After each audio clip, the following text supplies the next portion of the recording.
And we are live. Let's see here. Hold on. See if we got everything.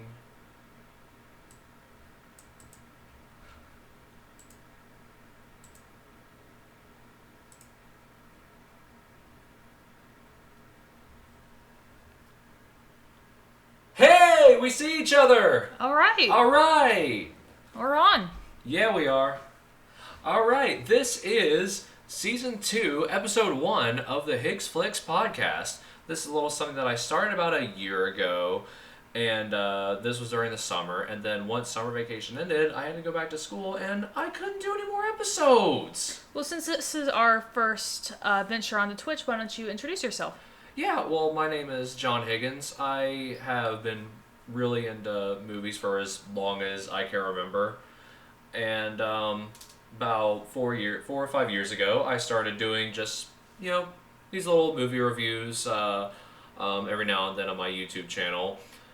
And I've just been doing them ever since, and I'm trying to just do a new format. What are you doing this fall? This fall? What am I doing this fall? I'm graduating at the end of December. I'll be on my last semester of college. I'll be graduating. What degree are you getting? I'm getting a degree in film. There you go. So you're getting qualified. I am getting qualified, and yeah, because I went through like 3 different majors. Because first I was like youth ministry, then education, and then finally about a year and a half ago I switched to film. And it was the best decision I ever made. I went from like barely making C's to like mostly making A's and B's if I'm on a bad day. Oh no. Should I say who I am? Yeah. My turn? All right. Well, my name is Marissa Higgins. I am the wife of John Higgins. And I don't know, my film has always been something ingrained in me ever since I was a little kid. I actually graduated with a degree in film back in 2017. I don't know. I don't do much with film anymore. I'm more of a graphic designer, but it's definitely what brought you and I together. That is true. We met each other in like December 2014. Yeah, it was New Year's Eve. And we realized that, like, wow, I can talk about this person about film. And not just film, but really anything. But mostly film, if we're being perfectly honest. Yeah, we found that we could talk about anything. And different types of media, film, video games, TV. I was really into theme parks. And we would just talk. Yeah, and so we decided, well, we talk a lot. And we're able to keep the conversation going for quite some time. So why not we share it with you folks here on Twitch. Yeah, so we have a few things lined up. One of the things that we have been going through is our entire Blu-ray shelf. We have your Instagram account linked. Yes, I do. To the channel, and we actually have you have a picture of our. I do. An older picture of our Blu-ray shelf. But we can post a picture of the movies that we are going over today. And we're just going over through a little bit alphabetically in our Blu-ray shelf, and then we're also going to talk about today's episode of Falcon and the Winter Soldier. We didn't get to start off the podcast with episode 1, but, we might as well start now. Yeah, especially since the series finale is next week. Yes, it is. Looking forward to that. You're going to be tired that day. That's true. I am getting my my Moderna shot next Friday. Second dose. Second dose, baby. And so, by what I told, it's about like getting hit in the arm with a baseball, by what I've heard. We'll see. Yeah, and so, like, I'm gonna feel like complete garbage, but at least I'll be fully vaccinated. And we'll probably be recording again because we are looking to do, Fridays? We're looking to do Fridays at around 8 o'clock. We start a little late, 8:15, but still, at this hour, every Friday, you'll find us. Do you want to jump into what is alphabetically first on our Blu-ray collection? Yeah, so I don't know about how you people do it, but for me, I prefer to have my movies alphabetically, and not only alphabetically, but I'll put the numbers in the front. I know some people put them in the back. That's not really for me. I don't get that. Yeah, some people do that. That's okay if you do. I'm not going to judge you. It's just my personal preference. And so to start off, we are starting with 21 and 22 Jump Street. And 21 Jump Street, this is one that I showed you, what are they, like a couple years into us dating? Yeah, I should preface this by saying I was never a fan of comedy. It was just not a genre understood, especially raunchy type comedies. And growing up in a very kind of sheltered home, I wasn't exposed to. I mean, for me, the idea of raunchy growing up was barely anything, probably compared to what Yeah, because you I remember watched. your dad flipped out when you watched The Breakfast Club when you were in college. Yeah, She was like, you watched the censored version, right? I was like, no, because I'm in college. I can watch an R-rated movie, and even my mom was on my side. Like, she's in college, but you introduced a lot of comedies to me. And the 21 Jump Street and its sequel being two of those films. That's right. And 21 Jump Street is one of my favorite comedies, especially of recent memory. I think it might be my favorite comedy of the last 10 years or so, just because the jokes are very clever. It's directed by Phil Lord and Chris Miller, who are responsible for sort of kind of solo a Star Wars story. They directed the first Lego movie, and they did the writing for Spider-Man Into the Spider-Verse. And I'm sure I'm missing several others. I think they also did Cloudy with a Chance of Meatballs. That sounds right. But if you're familiar with their work, you know that their joke writing is very clever. And there are jokes that will start at the beginning of the movie and then won't pay off until way later at the end. And it also does a really good job at showing how much things have changed when you look at high school life 20 years ago versus high school life from 10 years ago to the present. Yeah, I like how they address just a generational difference when it comes to, like, just things that change. What's okay to say, what's not okay to say. Yeah, like there's one scene where Channing Tatum's character, he's like the jock when he was in school in like 2002, and then he comes to school in the year 2012, and he's like, hey, turn off that gay music. And he's like, whoa, why are you mad at me because I'm gay? And the guy's just like, oh, I didn't realize you were actually gay. Yeah, it's just kind of like an acknowledgement, like, oh, some of the things that we assumed was okay to say back then is not okay now. And they do it in such a simple way. Yeah, they never come across as annoying. It's just very matter of fact. Like, that's not okay. It's not, it's not considered okay to do now, and it never really was. Was it high school in 2012 for 21 Jump Street? It was 2011, 2012, something to that effect. Okay, so when we were in high school. Exactly. That's really cool. And it's funny, because this movie actually came out at probably the perfect age for me. Because I think I was like 10th, 11th grade when this came out. So, really perfect. And I didn't watch it till after I graduated college. Mm-hmm. But it was a fun thing to look back onto and really relate to. It also has one of my favorite celebrity cameos in it. Oh, Johnny Depp. Yeah. Spoilers for a 10-year-old movie, I guess. Yeah, all the things that we're talking about, including today's episode of Falcon and the Winter Soldier, will include spoilers. So if you're not into that, sorry. But most of these movies are very old, so if you haven't gotten around to it now, I don't know what to tell you. But yeah, because 21 Jump Street is based off of a show that came out in like the 1980s starring Johnny Depp. And so he comes back in 21 Jump Street, the movie, and it turns out that he was undercover for the last 30 years. Basically connecting both the show and the film together. It was really clever. It was. I really liked it. And I will say, as someone who didn't like comedies, I really enjoyed both of these movies.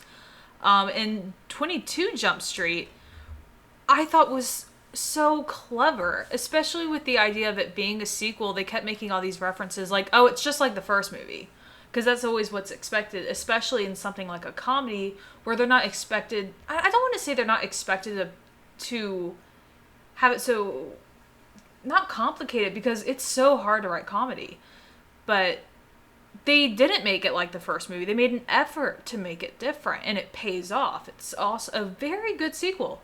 Mm-hmm. I think the jokes are better in the first one, but I think the action is better in the second one. Yeah, they definitely went more above and beyond when it came to being crazy. Also, the jam poetry session is amazing. in 22. Cynthia, Jesus Christ died for my Cynthias. I thought that scene was so funny. Waving around my hands, pointing a certain viewpoint. I thought they were great movies. Another movie that actually came out when we were at like the perfect age. Oh, Because yeah? the second one came out in the spring of 2014, if I remember correctly. So you would have been a year into college, and I Yeah. would have been just going into college. That's right. I was at a college crisis trying to figure out what to do. Because I will say, I graduated with a degree in film, but the college I went to had film as a major, and then I applied, got accepted, went in, and then they were like, oh, we're dropping film. So I had to transfer out after a year, which I'm still mad. I'm still mad about that. But, yeah. Anything else to say before we move on to the next film? Just the fact that, actually, I really got nothing. You got nothing? You really said everything. Like, the only thing I really say is, like, certain jokes that I thought were really funny, but it's fine. All right, so... Oh, actually, I do have one more thing One to more say. thing. I love how woke Channing Tatum's character is. Like in the library? Are you thinking the library scene? Yeah, I am. Where he's like, yo, man, you can't say the F word. I'm not going to say it here, because I'm Right. trying to keep it relatively clean on this podcast. And he's like, you could say queer, maybe, if he has a sense of humor, but I don't. Yeah, because he's like, after he takes his first gender studies class, or whatever it was, he's like, did you know that I've been saying homophobic slurs this entire time when we were in high school? And Jonah Hill's just like, yeah, I did know that. It's crazy. Next one is 42, the Jackie Robinson story. I think that's also a film that I showed you, which is kind of ironic considering you are definitely the one who is more into baseball than I am. So we live technically in the Metro Atlanta area, and I'm a huge Atlanta Braves fan. And actually, I should say that yesterday was Jackie Robinson Day, and so for the players playing a baseball game, they actually wore 42 on their jerseys. So, cool little tidbit there for people who might not really be into baseball, is they do have a whole day honoring Jackie Robinson. Yeah, and the star of this movie is the late Chadwick Boseman. I get sad every time I remember. Yeah, and he does such a fantastic performance as Jackie Robinson. And he plays a certain emotion that you don't really see a lot of. And that's, he doesn't try to overact. He's literally playing a man who is very stressed under all of the racism that's going on at the time, especially being the first black baseball player in the Major League Baseball. Mm-hmm. And he's under so much stress, but he has to contain it and not explode, because that would be career suicide for him, even though he might have every right to be angry. Yeah, he has to walk an unfair thin line to be able to get anywhere near what everyone has without even having to try. They just... basically, he has barriers that no other player has. And so he has to tiptoe where every other player could just run through. Exactly. And, like, it's crazy because he gets baseballs thrown at him at one point. And an entire stadium full of people shout the N-word at him. And Harrison Ford's character, who is, like, the baseball manager guy, whatever you want to call him, Chadwick Boseman, Jackie Robinson, says to the man, it's like, so you're saying I shouldn't have the guts to hit him? And Harrison Ford says, no, I want you to have the guts to not hit him. Because that's the thing, is it took a lot of bravery and courage for him not to lose his mind during that time. And I feel like I'm painting this movie like a psychological thriller. It's actually a very lighthearted movie. No, it's a very good movie. And I can't believe I hadn't watched it before we met. So that was another one I was very, very happy to watch. It's a very good feel-good story. Yeah, and also, it being based off a true story, hits differently. Exactly. Next on our list is a Disney movie, 101 Dalmatians. Nice little classic. Now, this one I showed you. Yes, you did. I grew up being a huge Disney fan.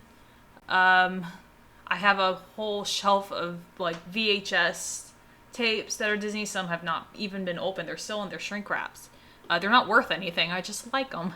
They look pretty. But when we were dating, I was like, oh, you haven't seen 101 Dalmatians, so we're gonna watch it. And what did you think? Because I watched it as a kid, so... It's fine. Yeah. I don't love it, but I don't hate it either. It's just one of those movies that kind of exists for me. And if I'm being perfectly honest, I think I prefer Glenn Close's version of Cruella de Vil in the animated version. I love the way Glenn Close in the kind of the first Disney live action remake, if you think about it, 1999, 2000, whatever it was. Glenn Close hams it up, and it's amazing. There's one part. There's one part where the wife is saying we had 100 dogs or whatever, and Glenn Close as Cruella de Vil looks at what's his name, the guy from Dumb and Dumber, Jeff Daniels. She goes, "Oh, you have been a busy bee," and I'm just like, they made a bestiality joke in a Disney movie. I thought Glenn Close did a good job as Cruella. But there's just something... And another thing, you're not a big fan of the sketch animation style of Disney. I'm not, because I also am not a big fan of Aristocats. And Jungle Book. They all have that That's sketch true. Animation style. It's hard for me to, make a judgment as an adult. I will say the pacing of this movie is very slow when they rescue the puppies. It takes a long time to, they go to the barn, then they're on the ice, and then they have to get in the truck, and it just takes a while. But I find it very charming. It's neat seeing a perspective from a dog. Instead of a human trying to find a new dog friend for their own dog, it was like, oh, my human is a bachelor, and I'm trying to find a suitable match for us. What does he call him? His person? Yes. Yeah. Which reminds me of a line from Mr. Peabody and Sherman. Every dog should have a boy. I love one of my favorite scenes is when Cruella de Vil arrives at the house for the first time, and he's got the he's figured out the song Cruella de Vil, and he's stamping his foot. Oh, hello, DJ Enhanced. Oh, hey, that's my brother. For anyone who finds us and listens, go check out DJ Enhanced on Twitch. He is my brother. He is a DJ. He is absolutely awesome. He DJ'd our wedding. And did a phenomenal job. I brag about him all the time, so definitely go check him out. Yeah. I think that's all I have for 101 Dalmatians. It's fun. Less than 101 things to say about it. Next is one that we have both seen before we even met each other. It is 500 Days of Summer, directed by Mark Webb, who, funny enough, is responsible for, outside of 500 Days of Summer, the Amazing Spider-Man films. That's right. And it's funny because you can definitely see that his romantic comedy style of direction in the Amazing Spider-Man films when you look at Andrew Garfield and Emma Stone. Yeah, so 500 Days of Summer is a great take on the romantic comedy because they right out from the beginning say that this is not a love story. It's not going to have a happy ending. And I don't know, it's just... I think also it takes... I would suggest a second viewing of this movie if you've seen it, because I took away from it the second viewing a lot more than the first. Because Joseph Gordon-Levitt's character, what's his name? We just watched this movie actually it was a few months ago. I feel like it's like Paul or something. It's like something kind of generic, but also kind of not.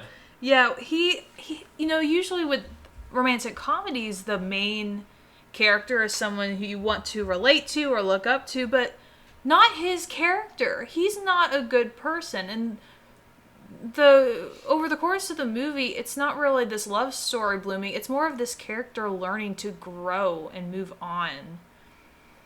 And I don't know, it's great. While you were talking, I was looking at the IMDb page, and Joseph Gordon-Levitt's character is Tom. Tom. And there's one scene that I think is really great, and it sums up relationships perfectly. And there's this side-by-side scene where Joseph Gordon-Levitt's character is trying to reunite with Summer, played by Zooey Deschanel. And on one side of the screen, it's his expectations, and the other is the reality. Because he's expecting Zooey Deschanel to just run back in his arms, and it's going to be super romantic. And it's like, no, she's kind of moved on with her life, and she's happier. And that's okay. Yeah, it really shows that the idea of love is not one-sided. The phrase "it takes two to tango." Tom has all these expectations and dreams for the two of them, but Summer doesn't have those, and he has to learn that what he needs to do is not to keep fighting for her. He has to move on. I like to describe this movie as tough love for hopeless romantics. Because him constantly trying to pursue Summer is very unhealthy. And kind of the whole moral of the story is, don't get hung up on someone who is either not interested in you or not interested in just having a relationship. Because that's kind of her thing, is she doesn't want to get attached because that's just not what she's about. And that's totally fine. And you have to accept that if someone else isn't willing to move forward in the same level as you are. And I like how it ends with him finding Autumn. And some people construe it as like, oh, he's just repeating the same cycle. And no. I would say it is about him moving on. And hopefully he doesn't repeat the same cycle. He might, but I don't think that's what is bound to happen just because she has a similar name as his last girlfriend. If anything, the fact that he was willing to move on and all says that he is a changed person. It's funny because the first time I watched the film, that was my takeaway. It was, oh, this poor girl. Like, Autumn is just like, she's got it coming for her. But then my second viewing, I was like, he has moved on. He has become a better person. And hopefully this next relationship that he goes into will be better and healthier and, hopefully not have an expiration date of a number of days. So that was 500 Days of Summer. Anything else? That's all I got. Really fantastic movie. If you haven't watched it, go watch it. It's probably my favorite romantic movie. Yeah, I'm not a romantic comedy person either. Same with comedies. I'm not comedy, I'm not romantic rom-com either. I definitely recommend it. Which is funny because these next two movies are comedies, and I'm the one that showed you them because That's right. you know what, you really have helped me with comedies. So actually, the next three movies are ones that we've shown each other, and it's funny because they're all Halloween traditions of ours in the Higgins household. It is Addams Family, Addams Family Values, and The Adventures of Ichabod and Mr. Toad. But we are going to start with the Addams Family. I think I watch Addams Family on ABC's 31 Days of Halloween or whatever. Oh, I love 13 those. Days. I can't remember. What I love about when ABC Family, or I guess you have to call it Freeform now. Oh yeah. It's not ABC Family anymore. Because they always have their 31 Days of Halloween, 24 Days of Christmas, and both of those lineups, they find a way to shoehorn in Harry Potter in some form or fashion, because both of those movies, much like Nightmare Before Christmas, you can enjoy on both Halloween and Christmas. I don't think they can show Harry Potter anymore. I think Sci-Fi has Harry Potter. Is that true? We don't have cable or satellite. We exclusively stream, but if I remember correctly, they don't have... Yeah, Harry Potter's not on Freeform anymore. It's just Sci-Fi. But, I mean, things like that change all the time. That's insane. But that's where I first watched Addams Family. Was just on TV one day, and I was like, oh yeah, I know the theme song as a kid despite never watching the show. Yeah, something that I really like about both of these movies is the fact they were willing to go PG-13. You don't see that with a lot of family films. Oh yeah, I actually had to check the box. I was like, are they PG-13? They are. They are. And that's because the humor is very dark. Like, they don't really pull any punches. Like, it's very cartoony in a way, but it's also really dark, which is a nice blend because it's dark enough so that, like, little kids can, like, feel, like, really tough watching it without scarring them for life. But, but at the same time, the entire family can watch it and just have an enjoyable time. My favorite quote from the Addams Family is when Wednesday and is it Pugsley are playing a game, and he's tied up to an electric chair. And he's like, "What game are we gonna play?" And she's got her hand on the switch. She's like, "It's called Is There a God?" And it cracks me up every time. Yeah, no, Addams Family is a great Halloween tradition. But I actually think Addams Family Values is a better movie. And I actually 100% agree because while the first Addams Family movie is very funny, the story doesn't make a lot of sense. The story, yeah, the story of oh my goodness, Fester. I don't know why his name is blanking. Who is played by Christopher Lloyd. Yeah. From Back to the Future. The Fester plotline is okay. And it's funny too because the way they played off is, wow, this guy really looks like Fester. And then it's like, oh, turns out he actually is the real Fester. What about that? And it's played up like it's some M. Night Shyamalan plot twist. But at the same time, not really, because it's kind of just said in a single line of dialogue, oh, turns out he was fetched out of the Bermuda Triangle. Yeah, I think this movie was just a series of jokes that they kind of shoved a plot through. Right. Because they needed to make a movie out of it somehow. They really jumped into making a sequel. And I love the plot line of the sequel with Wednesday and Pugsley going to summer camp. Yes, where...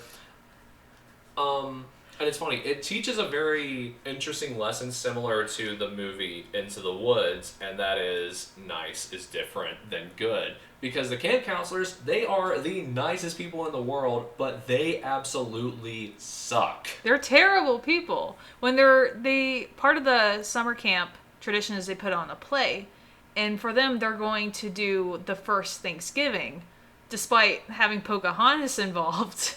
And Wednesday is cast as Pocahontas, but when they're casting the Pilgrims, they're all like the white blonde girls that, you know, are their idea of perfect. And when they cast the Native Americans, it's the non-white kids, and they can't even pronounce their names. There's a kid named Jamal, and he's like, Jamal? So clearly just... It's so bad, but it's so funny. And Wednesday makes this great speech at the end and like sets the stage on fire and gives them a lesson, and it's great. And then there's also the plot line of the baby. That's right, because they have a new baby in the house.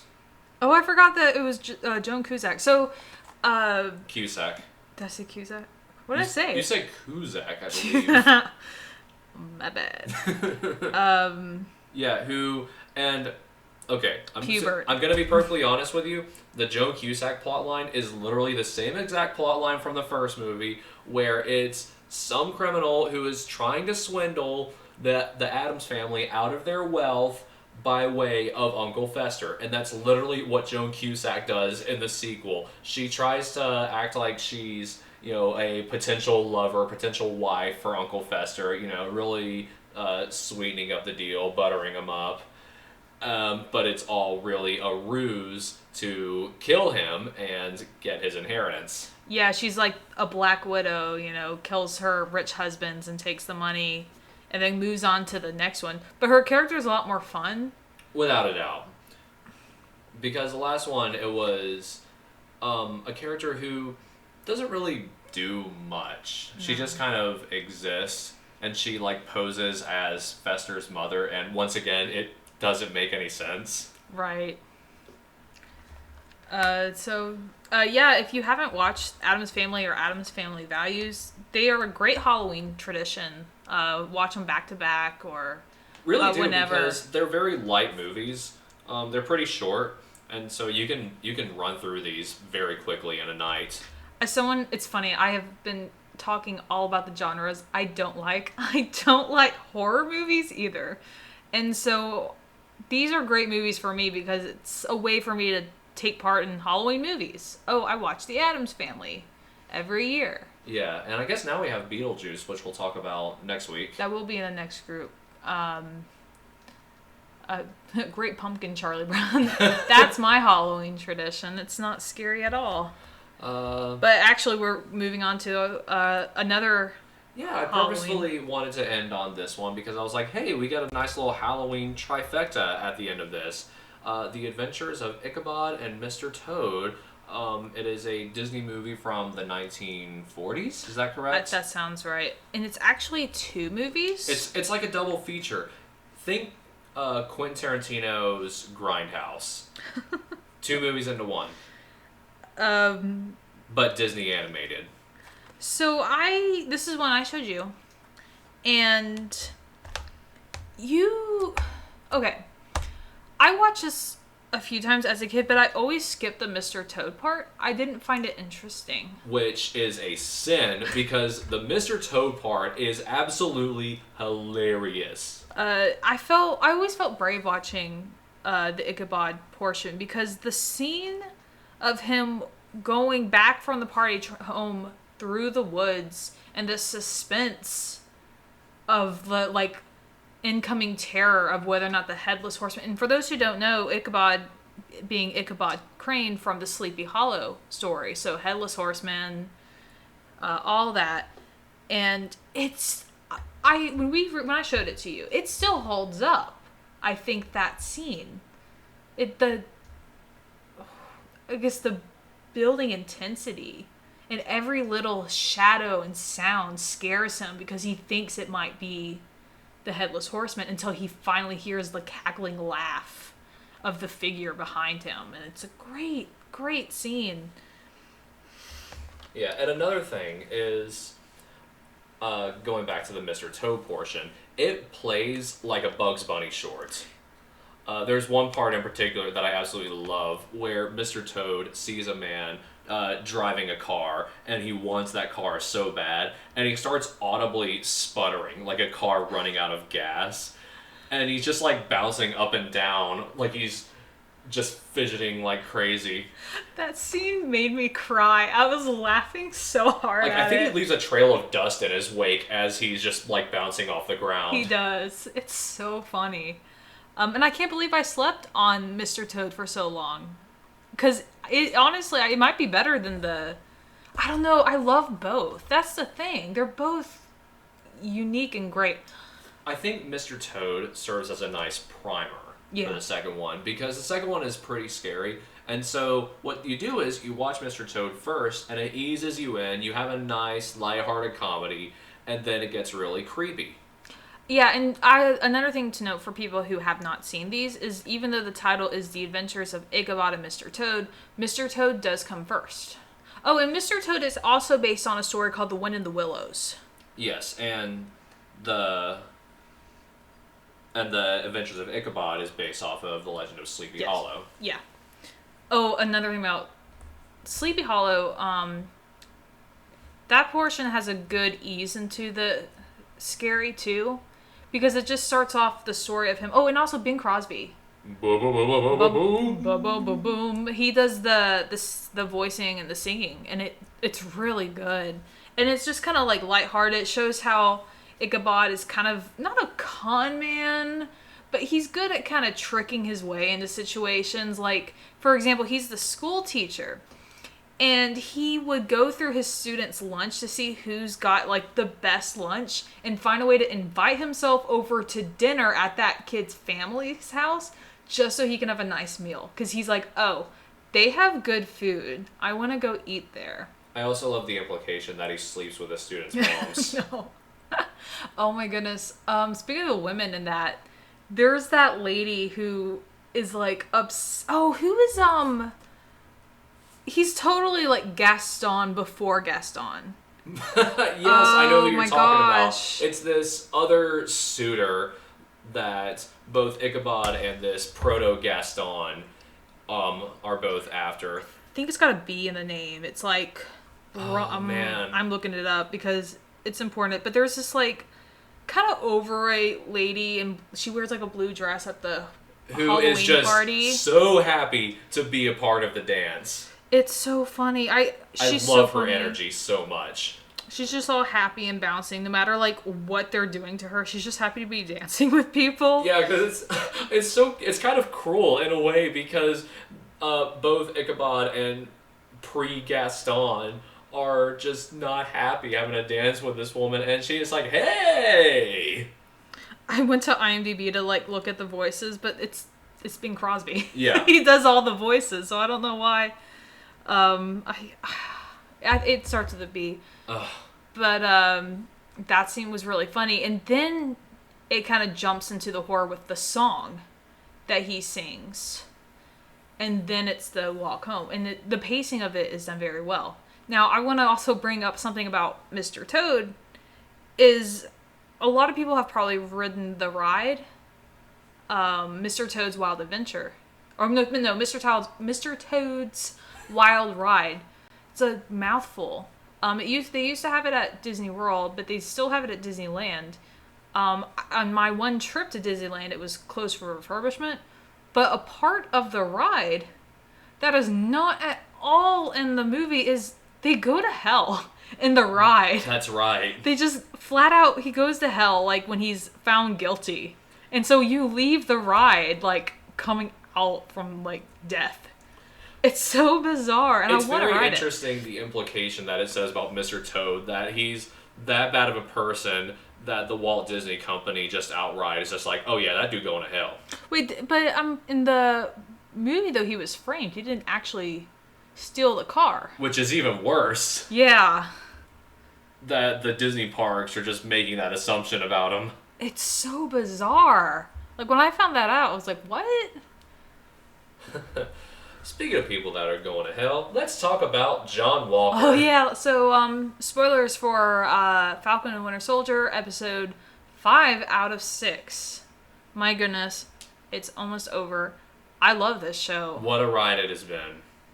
So last week's episode left off with John Walker, aka the new Captain America. You could also call him U.S. Agent if you are fans of the comic book. Basically killing one of the members of the Red Hand in public, blood splattered all over the shield, everyone watching, phones out. Yeah, and if you haven't been keeping up, basically whenever Captain America, aka Steve Rogers, gave the shield to Sam, Sam basically decided that he didn't feel worthy, and so he gave it to the U.S. government, and they give it to this guy, John Walker, and he ends up kind of cracking under the fame. And it's crazy because whenever he launches the shield in the air like "Aah!" before slamming it down on the dude's face. And let me just say, for a show that is TV-14, they use that TV-14 rating a lot. Yeah, they don't hold back, and I'm so happy they don't. Like, it's borderline TVMA. It doesn't quite cross that line, but it teeters it every now and then. One of the things I love about that scene, with you've mentioned him holding the shield up, is it kind of mimics what Steve could have done to Tony Stark in Civil War, but Steve has the power to not do that. Instead, he slams it onto the ground, which just goes right there to show another obvious difference between Steve Rogers and John Walker. Mm-hmm. And for people who are giving John Walker death threats, leave the poor man alone. He's just an actor. He's doing such an amazing job. There's really something you can say about an actor, like, who plays a character that's so bad that you love to hate him. That means the actor is fantastic. He's like Joffrey or Ramsay Bolton from Game of Thrones, or Umbridge from the Harry Potter films. Yeah, so this episode, started off with, all right, we got to confront John Walker. He can't get away with this. And it goes into a fight between him, Sam, and Bucky. And John Walker loses that fight. Sam gets his wings cut off, and there's a great scene where Bucky, picks up the shield, kind of holds it for a bit, almost like a money shot, and then puts it down next to Sam. It's not my shield. And I love it too whenever he just kind of throws and he's like, here's your shield. Yeah. It really is the idea of trust here. Bucky knows if Sam had taken it from the beginning, then we wouldn't have been in this situation. So it's really sad, Bucky handing it to him like, here, like I'm giving it back to you as you should have taken from the beginning. And you can see that emotion in there, the way he just, drops it. And it's so crazy. I love the fact that I'm enjoying this show so much because whenever they first announced it, I was, curious to see what they would do, but I was just not particularly excited because I felt like they were just going back to the well, so to speak. It's like, oh, they're doing the Winter Soldier and Captain America Civil War thing. Cool, it worked, but just because it worked doesn't mean that they should just go back to the well, and they don't do that. They definitely capitalize on that style that was so successful in those previous two movies, but they have a brand new story to tell that makes it so worth watching. And I think I enjoy it. I think I enjoy it more than WandaVision. And that was something that I didn't think was possible because I was like, oh, WandaVision, they're going to go so crazy with it. And they did. And they kind of dropped the ball a little bit in the last couple episodes of WandaVision. Well, you were saying the idea of back to formula had me worried because when they had the announcement of the shows, WandaVision, which was going to be crazy. What If is still due to come out, and that's going to be crazy. Loki is going to be insane, and I can't wait. I love the casting of Owen Wilson. Yeah. But when they, said also Falcon and Winter Soldier, it did feel like, oh, it's going to be a return to formula. But it wasn't. And I agree with you. I like Falcon and Winter Soldier more than WandaVision. Yeah, and it's so crazy how your expectations versus reality can be completely different. And it just goes to show that you should never write something off just because you think it's going to go in a certain direction.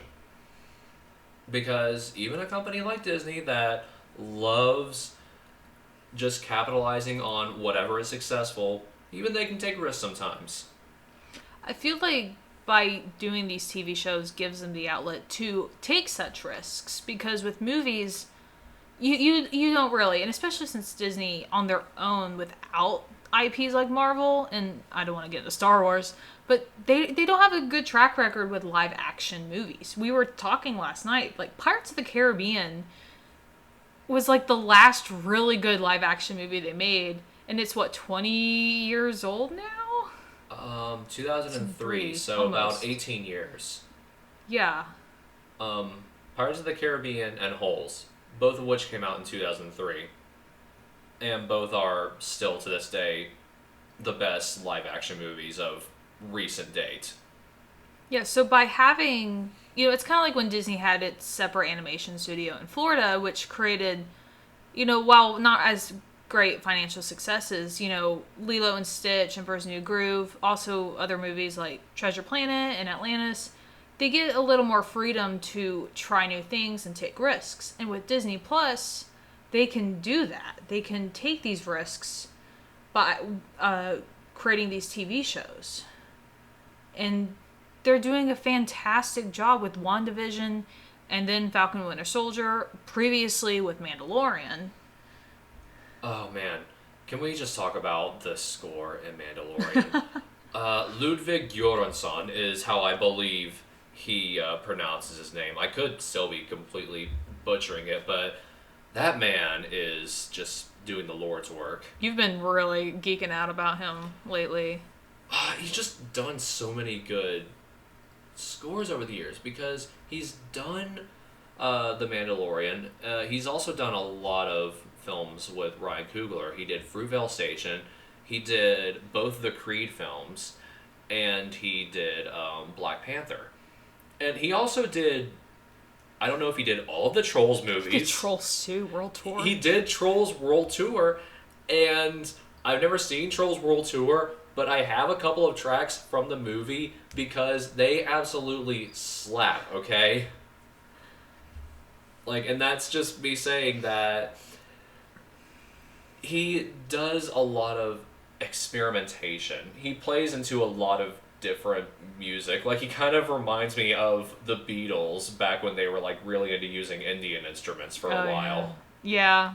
I saw the behind the scenes for Mandalorian. It goes into almost like a cave. His, like, music cave. And I'm just like, wow, I wonder what this guy does to create inspiration. Because, dang. But back to Falcon and Winter Soldier. Okay, I've been like reading through, you know, people's theories and stuff. Did Sharon Carter send the weapons dealer to Carly? Ooh. Because she was speaking French, right? So do you think Sharon's part of the Red Hand? She could be. I think she could be. It wouldn't surprise me. We still don't know who the power broker is. Because she did make a comment saying that, you know, while the Avengers kind of got off the hook, she didn't because she was an Avenger, and she seems awfully bitter about that fact, and she seems like a type of person who would go to extreme measures and associate with very extreme people. He also says he's just there to kill the Falcon. So she could be bitter at him for kind of being able to move on with his life despite being on the same team as her.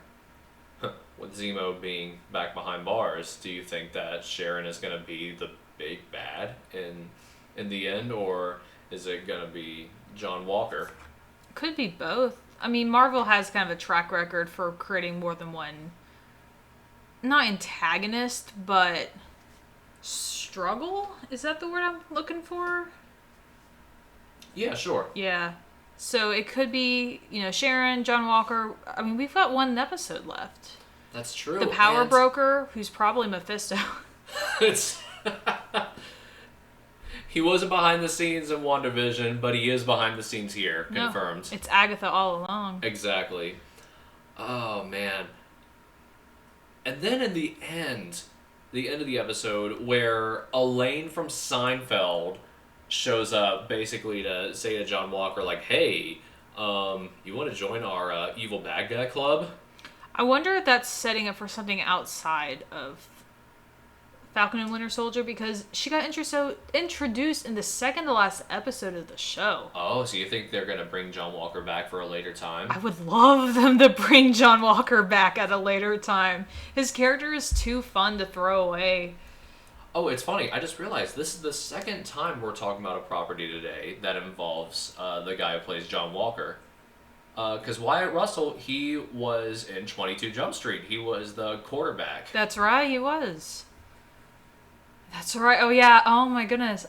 I completely forgot, and I'm picturing him now. Yeah, because he was the kind of meathead guy that Channing Tatum's character kind of bonds with. Like in the fraternity. Yeah, and they end up kind of getting bored with each other because they realize that since both Channing Tatum and Wyatt Russell's character are both kind of jocks, they don't really have any differences that makes the situation fun.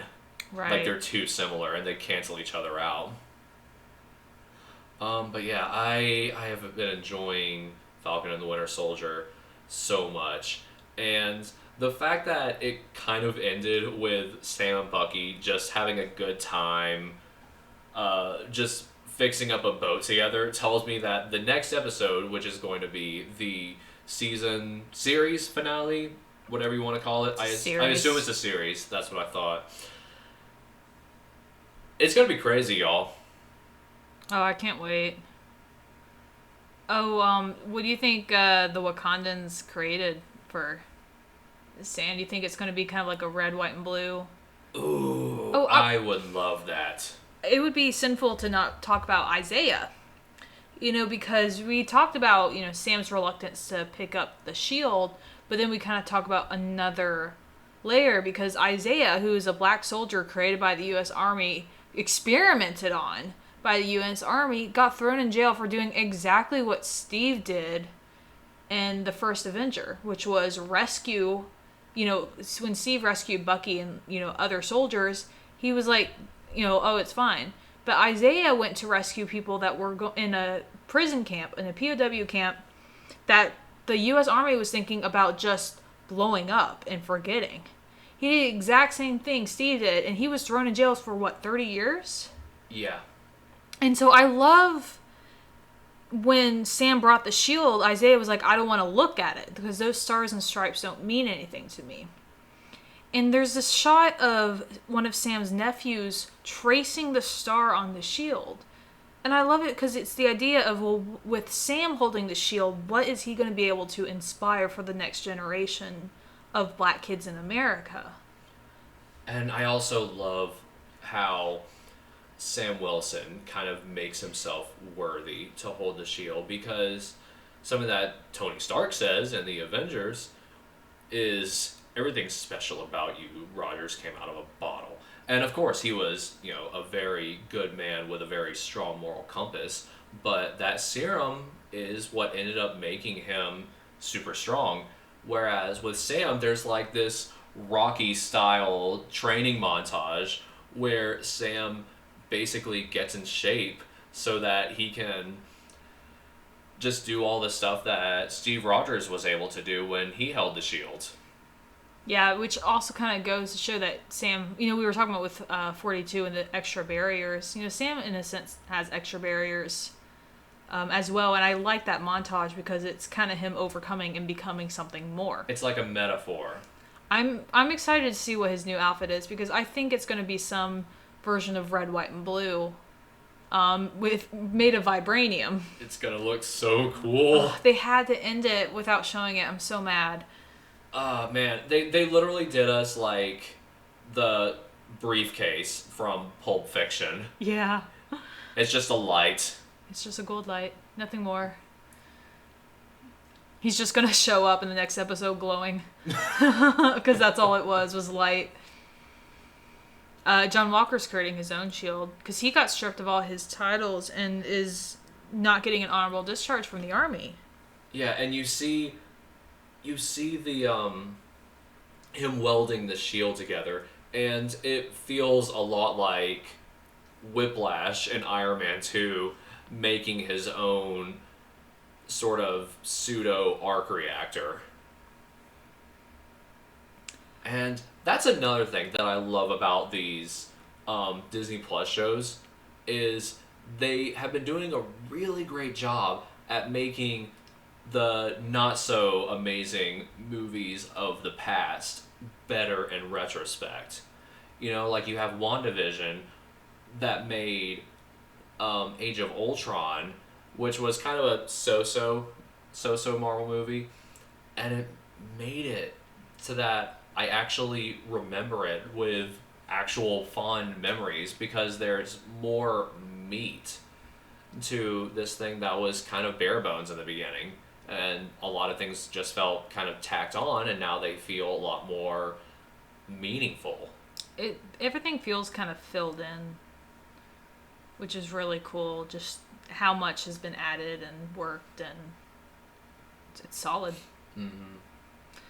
I'd like to mention that the scene where Carly is supposedly at the park in New York City was totally downtown Atlanta, because I recognized it immediately as I think it was Woodruff Park. And you gotta love the exterior shot that they do, where it's the skyline of New York City, where they have like the Chrysler building and all this different stuff, and it's clearly green screen, but it's like, we swear we're in New York. Yeah, I love how you see briefly this black gazebo, and there's a large chess set under there, because I graduated from Georgia State University, which is in downtown, and I would cut through that park to get to class. So I recognized it immediately. Like, they showed it, I was like, oh, that's Atlanta. Like, you can't fool me. Oh, man.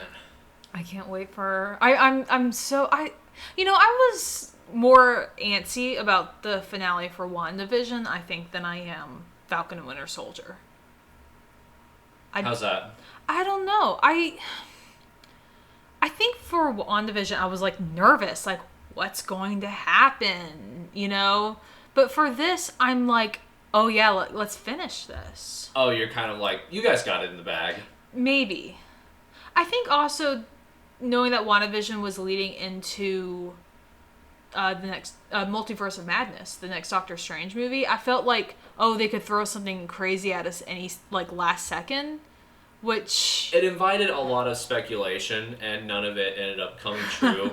And it's funny because the fans that were mad about it, it's like, oh man, how dare you not fulfill on the promises that you never made to me in the first place. Yeah, I don't get that. I don't know. I feel more ready for Falcon and a Winter Soldier, which is also weird because unlike with WandaVision, we have a big gap before Loki.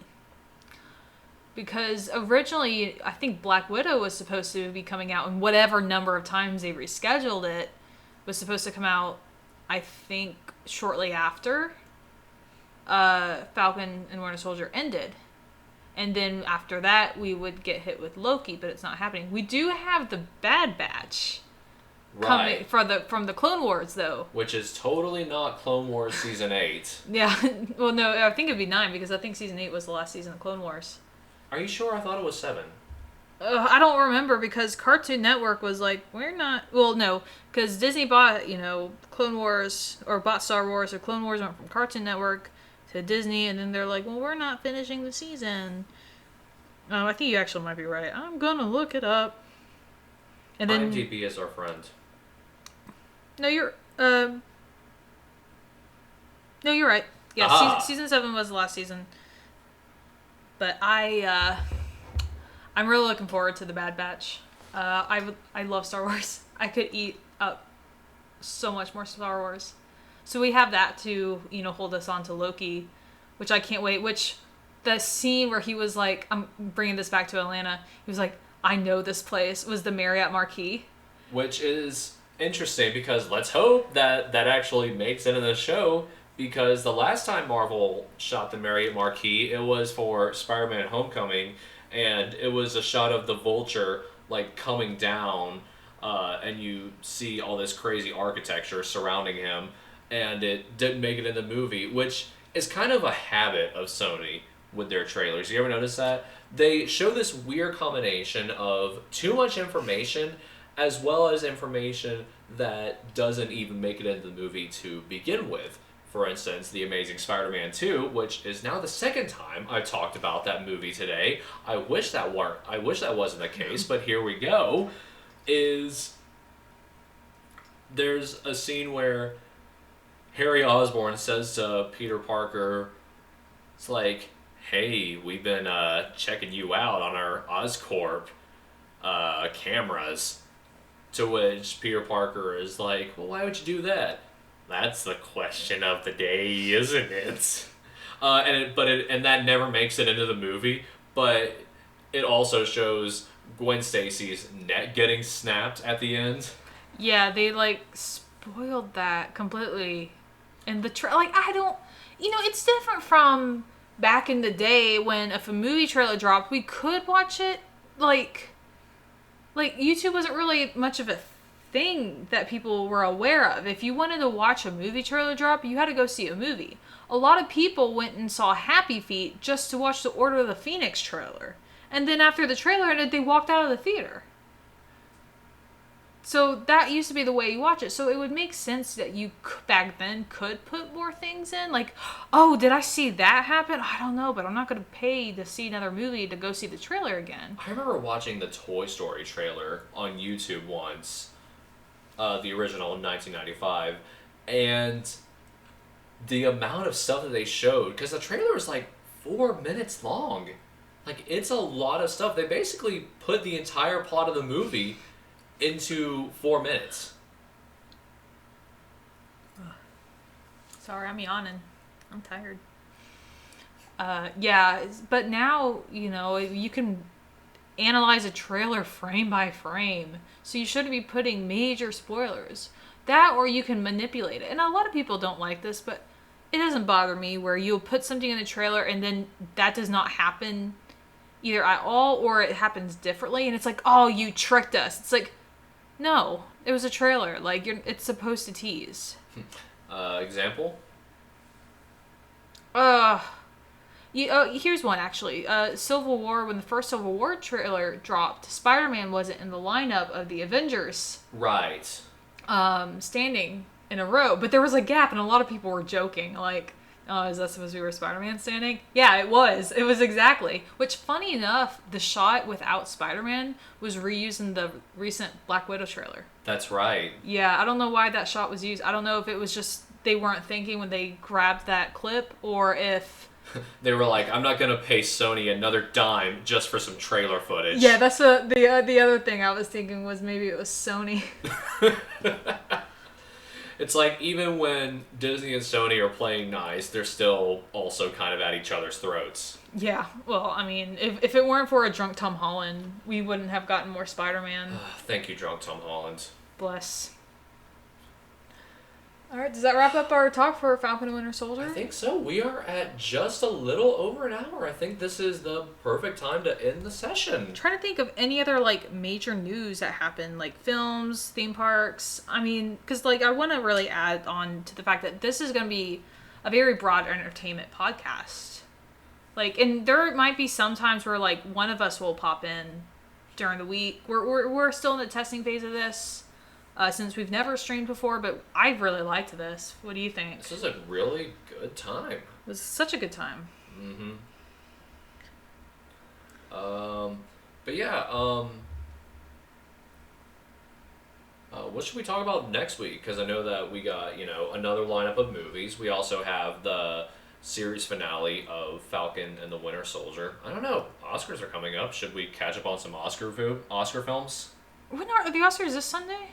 The Oscars is not this Sunday. It is next Sunday. I checked. It is like the 24th, something like that. I hate that I don't know.